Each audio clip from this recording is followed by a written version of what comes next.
कुछ लोगों को आपने अक्सर ये कहते हुए सुना होगा कि हमें तो किसी भी ईश्वर में विश्वास नहीं, हम किसी सिद्धांत, किसी मान्यता को नहीं मानते।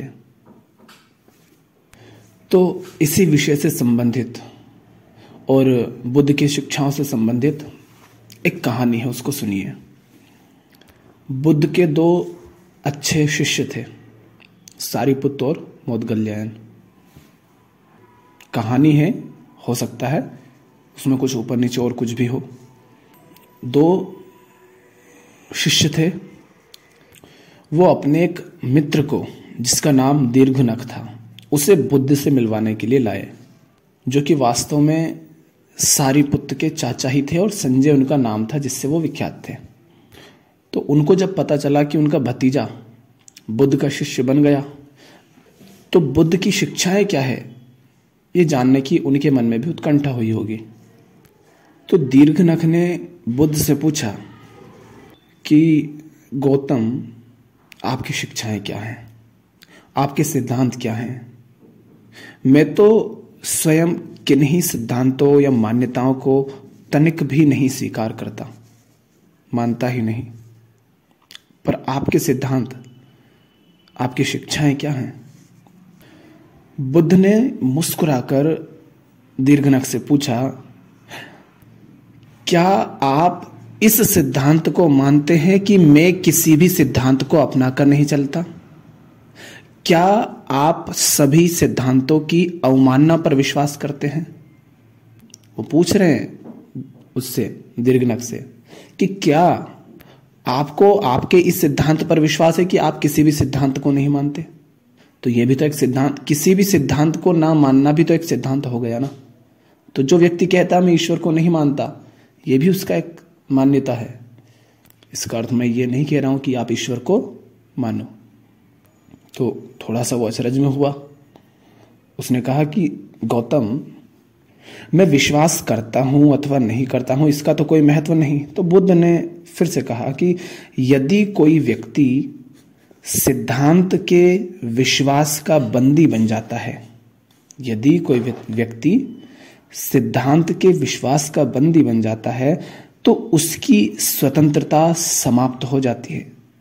जब कोई दुराग्रही बन जाता है तो वह मानता है कि उसका सिद्धांत ही एकमात्र सत्य है और अन्य सिद्धांत सुनी सुनाई बातें।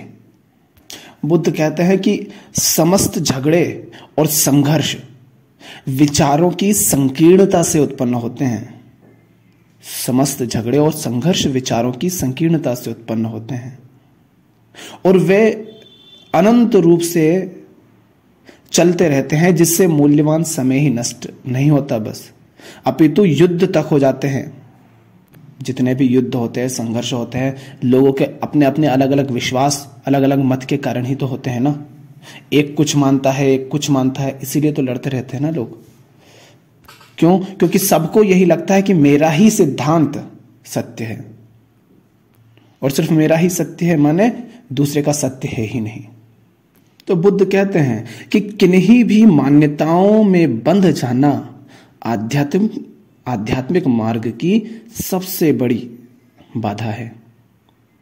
मान्यताओं में बंधना नहीं है, मान्यताओं से मुक्त होना है। किसी भी सिद्धांत को इतना सत्य नहीं मान लेना है कि सामने वाले के सिद्धांत को हम सुन या समझ ही ना सकें। सिद्धांत को सत्य नहीं मानना है, सिद्धांत को बस सिद्धांत देखना है। सिद्धांत सत्य नहीं होता। अगर मैं अपनी उंगली से किसी पेड़ की तरफ इशारा करूं और तुम मान लो सूरज की तरफ इशारा करूं, और तुम मेरी उंगली को, जिस उंगली से मैं इशारा कर रहा हूं उस उंगली को ही सत्य मान लो, क्या उंगली पेड़ है? क्या उंगली सूर्य है? पर हम उंगली को सत्य मान लेते हैं। इसी तरह लोग सिद्धांतों को, मान्यताओं को सत्य मान लेते हैं।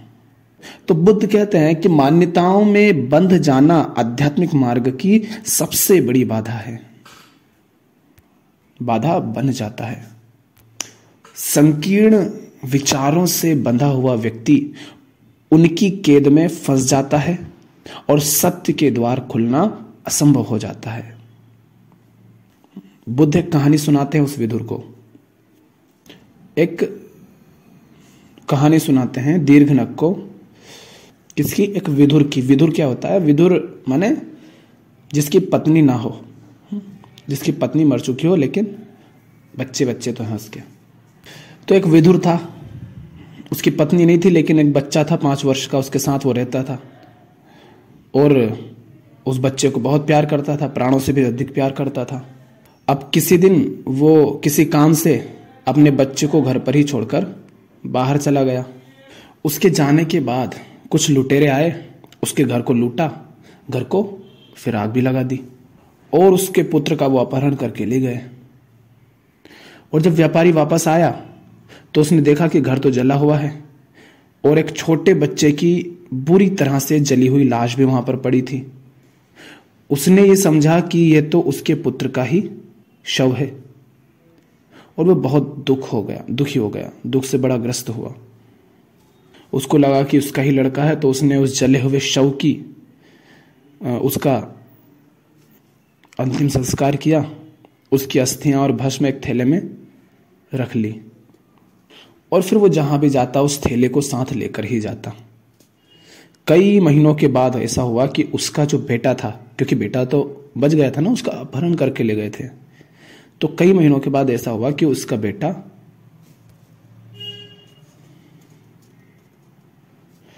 उन लुटेरों के चंगुल से किसी तरह निकल भागा और आधी रात को अपने घर पहुंचकर घर का द्वार उसने खटखटाया।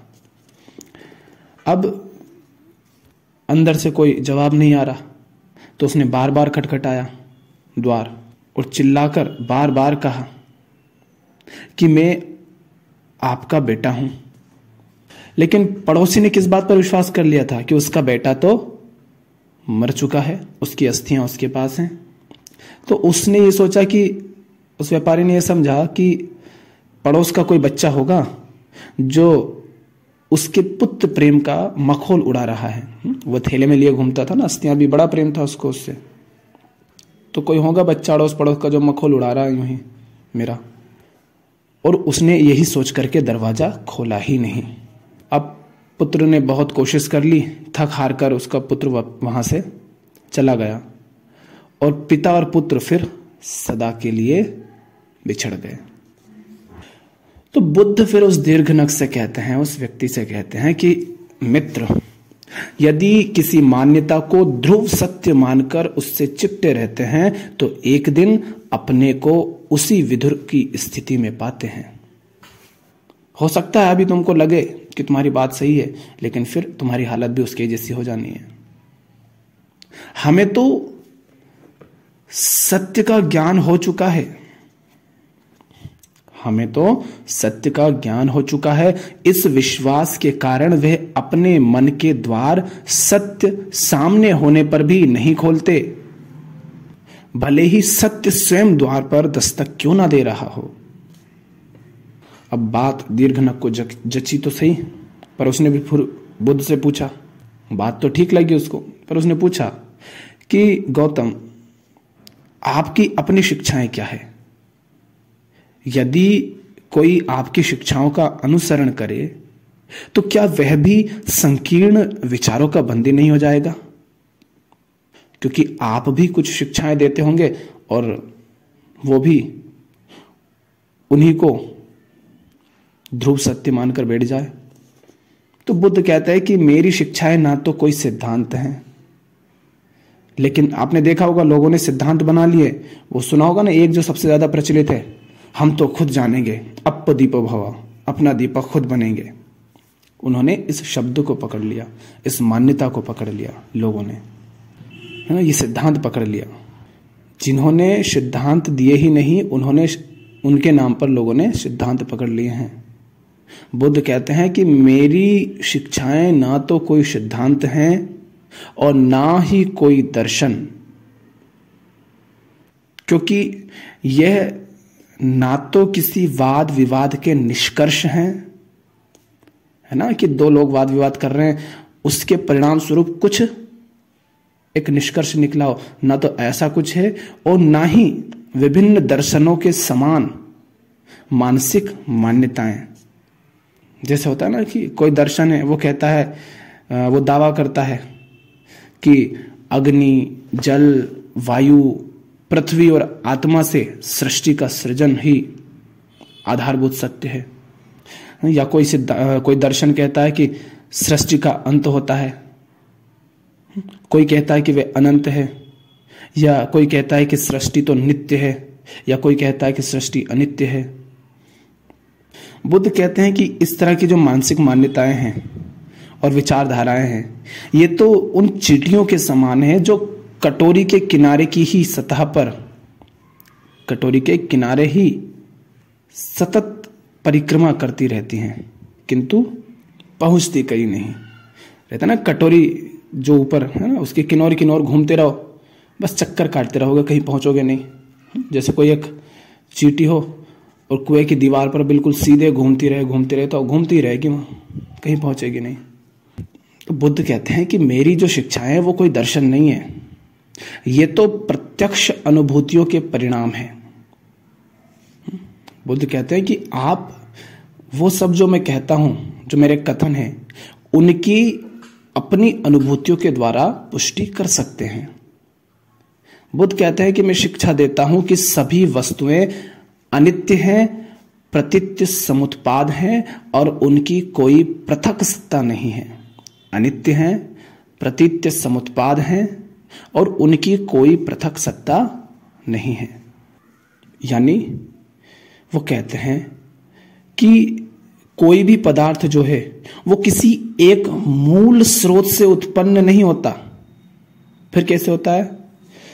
बुद्ध की शिक्षा के अनुसार प्रत्येक पदार्थ, उसका सृजन है ना, माने जैसे हम जन्म कहते हैं उसका सृजन, और जैसे हम जीवन कहते हैं माने उसका वर्धन, और जिसे हम मृत्यु कहते हैं माने वरण। उसका सृजन, उसका वर्धन और उसका मरण, उसके लिए सभी पदार्थ निर्भर हैं। कोई भी पदार्थ अपने सृजन, वर्धन और मरण के लिए सभी पर निर्भर है। जैसे अब एक उदाहरण दूं तो एक पेड़ है, हमको लगता है पेड़ बीज से निकला है, नहीं। पेड़, वो जो बीज है वो पेड़ बना तो उसका सृजन, उसका वर्धन और उसका मरण, ये सब किस पर निर्भर है? जल, वायु, अग्नि, सूर्य, हर चीज पर निर्भर है। सूर्य ही ना होता क्या होता ये पेड़? जल ना होता क्या ये पेड़ होता? मिट्टी ना होती तो क्या पेड़ होता? यानी कोई भी पदार्थ अपने होने के लिए अन्य सभी पदार्थों पर निर्भर है। तो बुद्ध कहते हैं कि मैंने ये जो सत्य है इसका प्रत्यक्ष अनुभव किया है, और आप चाहें तो आप भी इसका अनुभव कर सकते हैं।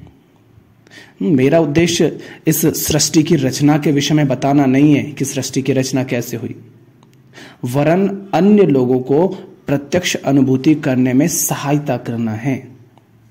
बुद्ध कहते हैं कि शब्दों से उस परम सत्य का वर्णन नहीं किया जा सकता, केवल प्रत्यक्ष अनुभव के द्वारा ही हम उस परम सत्य का साक्षात्कार कर सकते हैं। ये सत्य जान करके कि प्रत्येक पदार्थ अपने सृजन, वर्धन और मरण के लिए अन्य सभी पदार्थों पर निर्भर है, ये बात आप ध्यान करिए, इसको समझिएगा, है ना। इस कि किस तरह हर पदार्थ अपने होने के लिए अन्य सभी चीजों पर निर्भर है, ये जानकर दीर्घनक को भी बड़ा हर्ष हुआ। पर उसने पूछा, उसने पहले तो कहा कि अद्भुत, बहुत अद्भुत, पर उसने कहा कि गौतम, उस समय क्या होगा जब आपकी शिक्षाओं को भी अंधश्रद्धायुक्त संप्रदाय बना दिया जाए, जो कि आज हम देखने को मिलता है। बुद्ध भी कहते हैं कि आपका ये प्रश्न बहुत गहन है। मेरी शिक्षाएं ना तो कोई सिद्धांत हैं और न दर्शन, किंतु कुछ लोग इसे सांप्रदायिक स्वरूप दे सकते हैं। पर मैं स्पष्ट कहना चाहता हूं कि मेरी शिक्षाएं ध्रुव सत्य की अनुभूति करने की एक पद्धति है, ध्रुव सत्य नहीं है। ध्रुव सत्य का, उसकी अनुभूति करने की एक पद्धति मात्र है, ना कि स्वयं में ध्रुव सत्य। वो कहते हैं जैसे चंद्रमा की तरफ अपनी तर्जनी उंगली से मैं इशारा करूं, संकेत करूं, इंगित करूं, तो तर्जनी उंगली चंद्रमा नहीं है, ये तो सिर्फ उधर इंगित कर रही है। उसी तरह मेरी शिक्षाएं ध्रुव सत्य नहीं है। ध्रुव सत्य क्या है? उसकी अनुभूति करने की पद्धति मात्र है। अब जो समझदार व्यक्ति है वो तो चंद्रमा को देखने के लिए अपनी तर्जनी उंगली का प्रयोग कर सकता है, पर यदि कोई व्यक्ति केवल तर्जनी उंगली को देखता है, सिर्फ उंगली को ही देखता है और उसे ही भ्रमवश चंद्रमा मान लेता है, तो वह चंद्रमा को, समझे, वह चंद्रमा को कभी नहीं देख सकता। माने जिस व्यक्ति ने पद्धतियों को, सिद्धांतों को ही सत्य मान लिया, वो सत्य कभी नहीं जान पाएगा। बुद्ध कहते हैं कि मेरी शिक्षाएं तो साधना, अभ्यास का एक साधन मात्र है, ना कि सदैव उसे पकड़े बैठे रहने या पूजा का साध्य करते रहने की कोई चीज। मेरी शिक्षा तो नदी पर जाने के लिए नौका के समान है। नदी के दूसरे छोर मुक्ति के तट पर पहुंचकर नाव को कोई मूर्ख साथ साथ लिए फिरता होगा।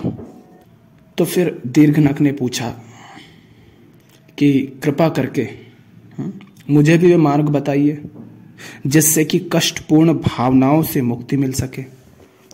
तो बुद्ध ने कहा कि देखो, भावनाएं 3 प्रकार की होती हैं। कौन कौन सी? सुखद, दुखद और तटस्थ। सुखद, दुखद और तटस्थ 3 प्रकार की भावनाएं होती हैं। और इन तीनों प्रकार की भावनाओं का मूल क्या है? इनका आधार क्या है? इन भावनाओं का मूल है शरीर और चित्त के संकल्प विकल्प। शरीर और चित्त के संकल्प विकल्प, ये इन तीनों भावनाओं के मूल हैं, इनके आधार हैं। जैसे होता है ना कि मानसिक तरंग उठती हैं, तो मानसिक तरंगों या पदार्थगत प्रपंचों के समान ही भावनाएं भी जागृत होती हैं और तिरोहित हो जाती हैं। तो बुद्ध कहता है कि मैं वो पद्धति बताता हूं कि गहराई से देखकर भावनाओं की प्रकृति एवं स्रोत को पहचाना जा सके। उसकी प्रकृति किस तरह की भावना है और उसका स्रोत क्या है, उसको पहचाना जा सके। फिर चाहे वे भावनाएं सुखद हो, दुखद हो या तटस्थ भाव की ही क्यों ना हो, हमें उनकी प्रकृति को समझना है, उनके स्रोत को जानना है। फिर आपको पता क्या चलेगा, आपको समझ क्या आएगा? जब आप भावनाओं के स्रोत को देखेंगे, माने जहां से वो भाव उठ रहा है, सुखद भाव है ना, जीवन में आते हैं ना ऐसे क्षण की सुख है, कभी कभी दुख है, हम कभी तटस्थ हैं। लेकिन जब आप भावनाओं के स्रोत को देखते हैं तो क्या पाएंगे? आप पाएंगे कि भावनाओं का जो स्रोत है वही शाश्वत नहीं है। भावनाएं शाश्वत नहीं हैं, आप यही पाएंगे। और धीरे धीरे भावनाओं के उठने और तिरोहित होने की जो प्रक्रिया है, आप उसके दृष्टा बन सकते हैं। भावनाएं तो उठेंगी, देखो, सुखद, दुखद, तटस्थ, किसी भी तरह की। लेकिन जब आप उनके स्रोत को देखेंगे तो आप पाएंगे कि भावनाएं शाश्वत नहीं है, माने नित्य नहीं है। फिर क्या होगा कि भावनाएं उठेंगी, तिरोहित होंगी और आप इस प्रक्रिया के दृष्टा बन सकते हैं। आप क्या जानेंगे? उसका स्रोत क्या है? बुद्ध कहते हैं समस्त दुखद भाव बोध का स्रोत, सभी दुखद भाव बोध का स्रोत वास्तविक सत्य को भ्रमित दृष्टि से देखना है। माने जो वास्तविक सत्य है, जो वास्तविकता है, उसको जब आप भ्रमित दृष्टि से देखते हैं तब ही दुखद भावबोध उत्पन्न होता है। वो सुना होगा ना आपने कहानी, बुद्ध के पास एक स्त्री आती है उसका बच्चा लेकर के। स्त्री वास्तविकता को देख नहीं पा रही थी, जो वास्तविक सत्य था उसको वो भ्रमित दृष्टि से देख रही थी, इसलिए दुखी थी। क्योंकि जब आप भ्रांत विचारों को समाप्त कर देंगे तो विषमताओं का भी अंत हो जाएगा। और क्या होता है भ्रांत विचारों के कारण? भ्रांत विचारों के कारण ही लोग अनित्य पदार्थ को नित्य समझते हैं, असत्य को सत्य समझ लेते हैं, जो नश्वर है उसे शाश्वत समझ लेते हैं। यही होता है ना हमारे साथ। इसी को अज्ञान कहते हैं। अनित्य को नित्य समझ लेना, नश्वर को शाश्वत समझ लेना, इसी को अज्ञान कहते हैं। तो इस प्रकार बुद्ध कहते हैं कि इस तरह से समस्त दुखों का कारण है ये अज्ञान। ज्ञान क्या हुआ फिर? नित्य को नित्य की तरह अनित्य को अनित्य की तरह जानना, नश्वर को नश्वर की तरह जानना ही ज्ञान होता है। और फिर इस अज्ञान से मुक्ति के लिए बुद्ध कहते हैं कि हम जो सचेतनता का मार्ग है, माने सजगता का, अवेयरनेस का, उस मार्ग का अभ्यास करते हैं जिससे हम अज्ञान को समाप्त कर सकें। व्यक्ति को सभी पदार्थों, सभी तत्वों को गहराई से देखना समझना चाहिए जिससे कि उनकी सत्य स्थिति में प्रवेश किया जा सके। और ये जो सारे प्रार्थना और यज्ञ ये सब होते हैं, इन सब से अज्ञान पर विजय नहीं पाई जा सकती। तो आपको क्या समझ आया? किसी भी मान्यता, किसी भी सिद्धांत को सत्य मान करके नहीं जीना है। आप विश्वास करते हैं वो भी एक मान्यता ही है आपकी, एक सिद्धांत है आपका, और विश्वास नहीं करते तो विश्वास नहीं करना भी आपकी मान्यता हो गई है। सिद्धांतों को कभी सत्य नहीं मानना है, उनको सिर्फ विधि पद्धति की तरह देखना है। वो किस ओर इंगित कर रहे हैं, किस ओर इशारा कर रहे हैं, वो ध्यान रखना है। और सारे दुखद भाव का अंत तब हो जाता है जब आप वास्तविकता को देख पाते हैं, माने जो अनित्य है उसको अनित्य की भांति देख पाते हैं। नश्वर को जब आप शाश्वत नहीं मानते, तब सारे दुखद भावबोध समाप्त होने लगते हैं, तिरोहित होने लगते हैं। और ये सत्य जब आप देख पाते हैं कि जब स्रोत को देख पाते हैं भावनाओं के, तो आप देख पाते हैं कि भावनाएं उठती हैं और तिरोहित हो जाती है, चाहे वो सुखद भावना हो या दुखद भावना हो। जब इस तरह से आप देख पाते हो कि हाँ ये उठती हैं, तिरोहित हो जाती हैं, फिर कभी जीवन में दुख आता है, फिर चला जाता है ना, इसे भाव उठते हैं, विचार उठते हैं, आते हैं, चले जाते हैं। जब आप इस पूरी पद्धति को देख पाते हैं, इस पूरी प्रक्रिया को देख पाते हैं, तब आप इसके दृष्टा हो सकते हैं कि हाँ जब ये ऐसा ही है, ऐसी ही ये प्रक्रिया है, तो ठीक है, अब इसके दृष्टा ही हो जाते हैं, इसके साक्षी ही हो जाते हैं। और एक और बात क्या थी महत्वपूर्ण, कि कोई भी पदार्थ अपने होने के लिए अन्य सभी पदार्थों पर निर्भर है, जन्म के लिए भी, मृत्यु के लिए भी और जीवन के लिए भी। इस पर विचार करिएगा।